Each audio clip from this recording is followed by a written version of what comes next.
내가 주님을 간절히 찾았더니 주님께서 나에게 응답하시고 내 모든 두려움에서 나를 건져내셨다. 주님을 우러러보아라. 내 얼굴에 기쁨이 넘치고 너는 수치를 당하지 않을 것이다. 이 비천한 몸도 부르짖었더니 주님께서 들으시고 온갖 재난에서 구원해 주셨다. 주님의 천사가 주님을 경외하는 사람을 둘러 진을 치고 그들을 건져 주신다. 너희는 주님의 신실하심을 깨달아라. 주님을 피난처로 삼는 사람은 큰 복을 받는다. 주님을 믿는 성도들아, 그를 경외하여라. 그를 경외하는 사람에게는 아무런 부족함이 없을 것이다. 젊은 사자들은 먹이를 잃고 굶주릴 수 있으나 주님을 찾는 사람은 복이 있어 아무런 부족함이 없을 것이다. 시편 34편 4에서 10절 말씀.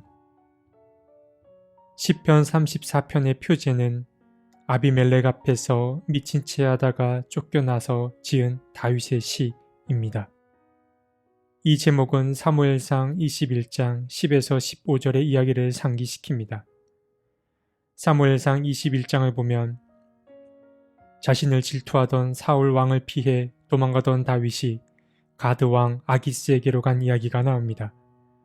그런데 다윗은 가드라는 곳에서도 자신에 대한 명성이 퍼져 있는 것을 보고 자신의 신분이 발각되기 전에 다시 도망을 가는데 그때 다윗이 보인 행동이 미친 척 하는 것이었습니다. 그런데 흥미로운 사실은 사무엘기상에 등장한 왕의 이름과 오늘 본문에 등장한 왕의 이름이 서로 다르다는 점입니다.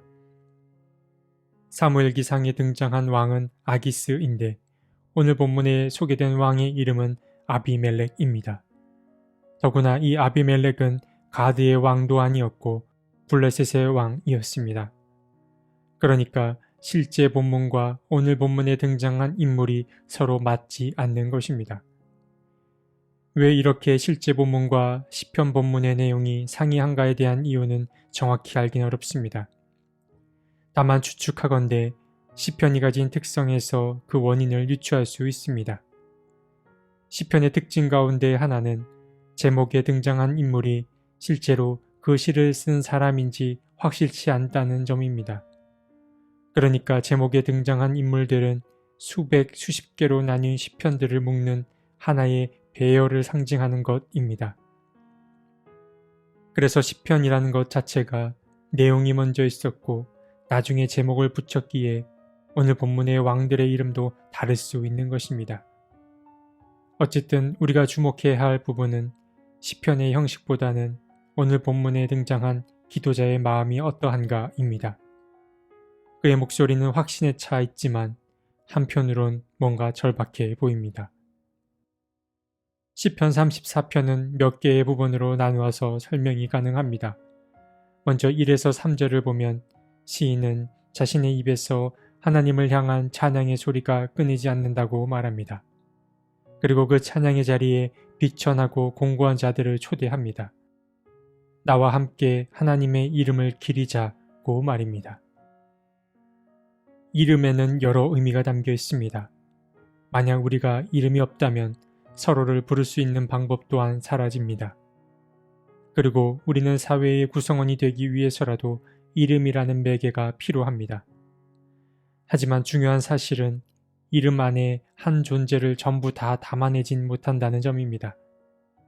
그래서 우리가 하나님의 이름을 높여드릴 수는 있지만 그 이름 안에 결코 하나님을 다 담아낼 수 없습니다.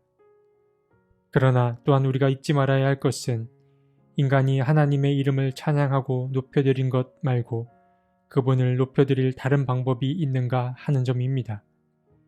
인간의 한계를 잘 알고 있던 시인은 하나님의 이름을 높여드림으로 그분께 나아가길 바랐습니다. 이어서 4절에서 10절을 보면 시인은 자신이 곤고한 상황에 처했을 때 주님께서 자신을 지키시고 건지신 이야기를 전합니다. 시인이 정확히 어떤 일을 겪었는지 알긴 어려우나 매우 위험한 상황으로부터 구원받았음을 알 수 있습니다. 그리고 그 경험이 매우 강렬하여 자신과 같은 처지에 있는 사람들을 향해 주님을 경외함으로 이 기쁨에 동참하라고 초대하고 있습니다. 경험이라고 하는 것은 무척 힘이 셉니다. 어떤 것을 경험한 사람은 생각만 했을 때보다 큰 확신을 갖습니다. 물론 자신의 경험을 일반화하는 것은 가장 경계해야 할 일이지만 그럼에도 경험한 것은 기억이 오래가고 가슴에도 오래 남습니다.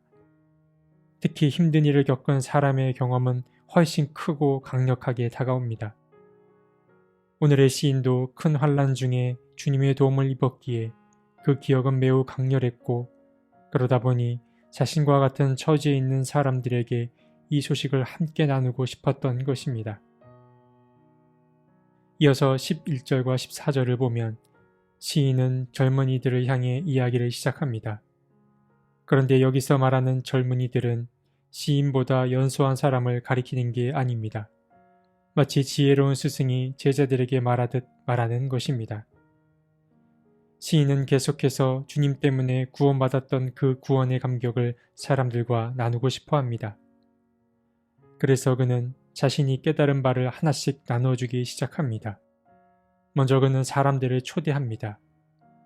인생을 즐겁게 지내고자 하는 사람, 좋은 일을 하면서 오래 살고 싶은 사람은 와서 자신의 이야기를 들으라고 말합니다. 초대된 사람들에게 자신의 지혜를 나눠주기를 먼저 악한 말을 하지 말고 거짓말을 하지 말라고 말합니다. 그리고 평화를 찾기 위해 힘을 다하라고 말합니다. 그러니까 시인은 잘 사는 인생은 입술을 다스리는 인생이라고 말하고 있는 것입니다. 말에 관한 교훈은 정말 많습니다. 말은 눈에 보이지 않지만 사람을 살리기도 하고 죽이기도 합니다. 그래서 시인은 사람을 다치게 하고 관계를 갈라놓는 악한 말들을 하지 말고 거짓 없이 정직을 말하며 살길 요청합니다. 주님도 말을 흩어놓기도 하시고 말씀으로 세상을 창조하기도 하셨습니다.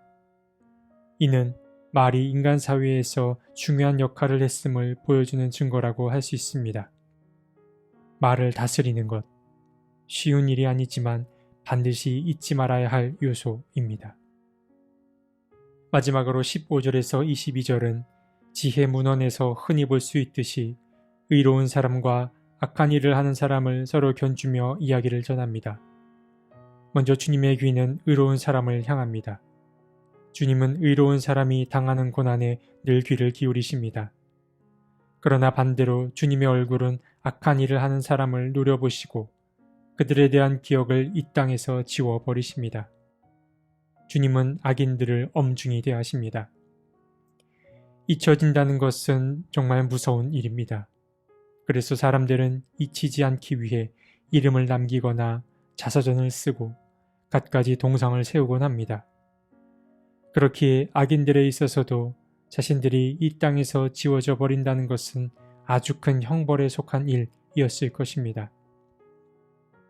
특히 21과 22절을 보면 선인과 악인이 겪는 일이 정확히 상응하는 걸 알 수 있습니다.